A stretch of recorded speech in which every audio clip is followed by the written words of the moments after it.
guys! For today's video, we are going to talk about example number 3 of the angles formed by the two secant lines. And yung angle na na-formed ay nasa loob ng ating circle. Now, we still have the formula angle is equal to 1/2 times arc 1 plus arc 2, or the measure of arc 1 plus arc 2 divided by 2. Okay, now given tayo ng arc AC, which is equal to 119 degrees, and arc BD, which is equal to 27 degrees. Given din tayo ng measure ng angle AEC, which is equal to 5x minus 7.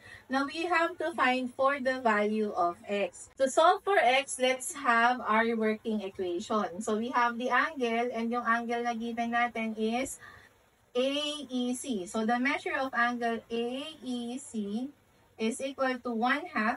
Ito yon. The measure of arc AC, pwede ding BD, pwedeng AC ang mauna ha. Dahil addition naman, pwedeng kahit sino yung mauna. So, let's have arc AC, or the measure of arc AC plus the measure of arc BD. Okay? Now, let's substitute. Ano daw yung measure ng angle AEC natin? We have 5x minus 7. Equal siya kay 1/2 times yung measure ni arc AC, which is 119. Okay? Plus the measure of BD, which is 27. Okay? I-add muna natin yung 119 plus 27. So, this one is 16. Carry 1, 2, 3, 4. Okay, 1. So, we have 146. So, 1/2 of 146. What is now 1/2 of 146? We have your copy 5x minus 7, copy 5x minus 7.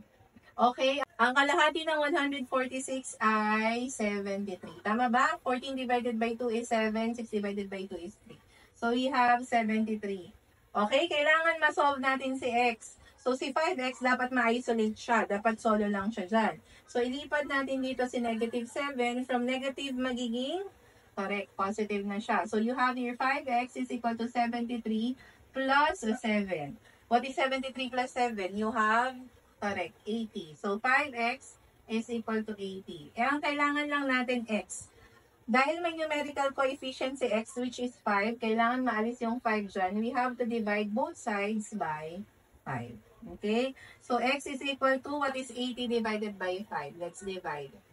Okay? 8 divided by 5 is 1. 1 times 5 is 5. 8 minus 5 is 3. And then bring down 0. 30 divided by 5 is 6. 6 times 5 is 30. 30 minus 30 is 0. So, you have 16. So, the value of our x is 16. Okay? Nagets ba? Medyo mahaba lang pero madali lang naman. Diba? Madali ba? I-comment yan sa ating comment section. Now, kung nagets ninyo to, gawin natin tong number 6. Wherein we have arc AB, which is 50 degrees. Our angle D, we put T here. Angle DEC, which is equal to 2x plus 10, and our arc CD, which is 80 degrees. What will be the value of our x? Don't forget to follow for more math videos, and remember that sharing is caring, kaya i-share na ang video na to. Okay? Bye!